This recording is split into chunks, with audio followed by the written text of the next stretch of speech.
Hey everyone, welcome back to another video. So has anyone ever wondered why Voldemort used Nagini to kill Snape in the Deathly Hallows instead of using the killing curse? He practically used his wand for everything, especially killing. In fact, I put my money on him using the killing curse more than any other wizard in the history of the spell's creation. That's how much Voldemort enjoyed using it. However, despite this, he ordered Nagini to fatally wound Snape beyond recovery in order to gain full control of the Elder Wand. Now, I've just answered why he did it, but I've not answered why he used the method he did, and that's what I want to do today. Let's look at the real reason, all contributing factors, as to why Voldemort didn't use the killing curse on Snape.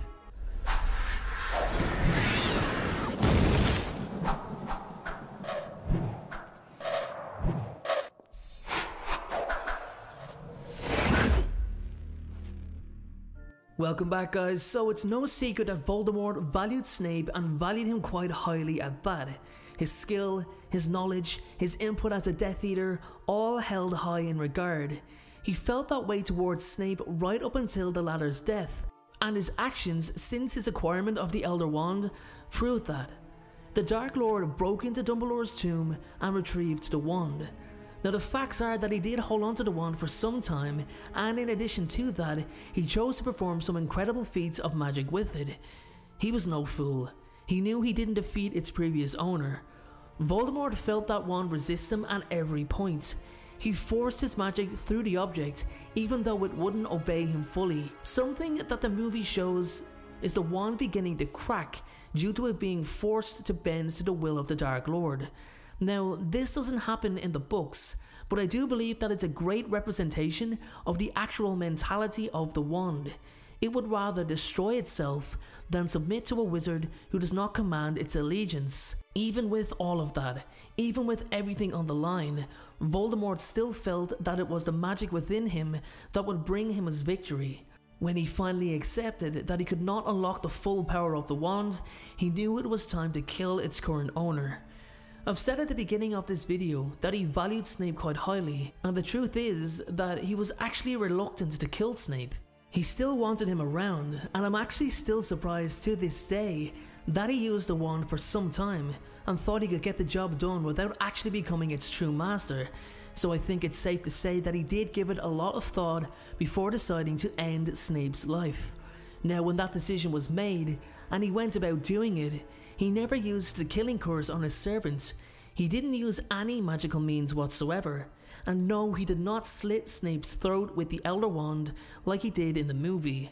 I think that moment was just another case of the producers not properly understanding that Voldemort knew not to use the wand on what he believed was the original owner, but the movies do like to crap on the books in terms of accuracy, especially in Voldemort's case. As I repeat, there was no way the Dark Lord would ever use a wand to harm a person when that wand belonged to the person in question. Basically, Voldemort wasn't going to use a wand that he wasn't the master of on the actual master of the wand. He makes it clear more than once that he really does regret having to kill Snape. He gave it a lot of thought, as I've said, which further fuels the reason as to why he used the wand for so long, knowing he wasn't the wand's true master. He even said the words, "I regret it." So, the Dark Lord uses Nagini's magical spear to encase Snape's upper body, and Nagini lunges at him, piercing his neck, injecting her venom, and Snape falls to his knees before dying some moments later in Harry Potter's presence. Believe it or not, this was actually an act of compassion on Voldemort's behalf. The Dark Lord loved taking life away from his enemies. He actually loved taking life away in general. Using the killing curse allowed him to swiftly and quickly rob his enemies of any fight whatsoever. It was the ultimate insult. They were dead before they even seen it coming, and Voldemort thrived on having the ability to do that. Now, he was never going to walk up to Snape and say, "Oh my god, I like you so much, you're so cool, so I'm going to kill you in a really nice way." But he did value him and his contributions. By having Nagini kill Snape on his behalf, it was his way of showing how much respect he had for his servant. He didn't want to put Snape in the same bracket as the worthless people of whom he killed so promptly. It was a twisted way of affection really, an honourable death in his eyes, so to speak. He knew he was extremely close to winning the Battle of Hogwarts, and he knew Harry would come to him despite Snape's continued protests that he himself could find the boy. He knew Voldemort was going to kill him. It was what would happen when he and Harry confronted each other that concerned him. As the record shows, Voldemort didn't have the best track record when it came to using the killing curse on Harry.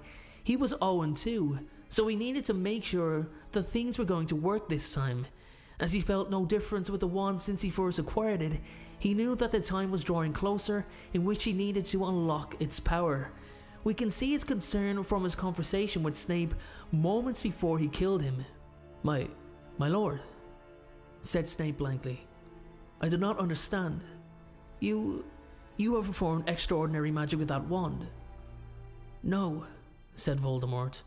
I have performed my usual magic. I am extraordinary, but this wand, no. It does not reveal the wonders it has promised.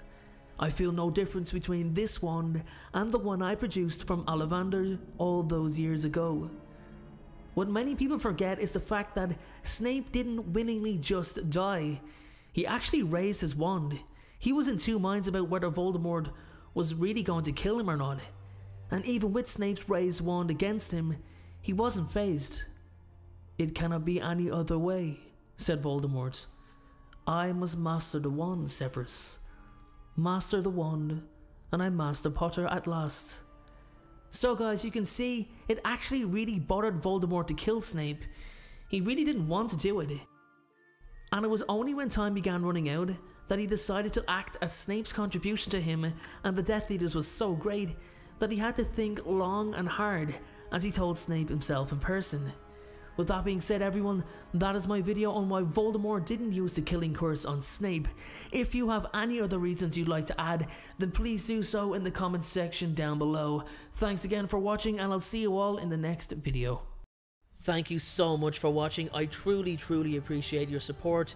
Everyone, notifications of uploads are more important than ever. So please, if you haven't already, turn those notifications on to make sure you're notified the moment my video goes live. Making videos is what I love to do. It's my dream and my passion. However, it does cost time and money to produce this content. So if you have $1 to spare to support me on Patreon in exchange for some exclusive unseen content, then you can click the Patreon link below or at the end of this video. Please only support me if you can afford it. And make sure to follow me on Instagram at InstaDeanJ and on Twitter at Folklore. Check out my other videos appearing on screen, and please make sure, most importantly, to hit that subscribe button. Thanks again everyone, and please have a great day.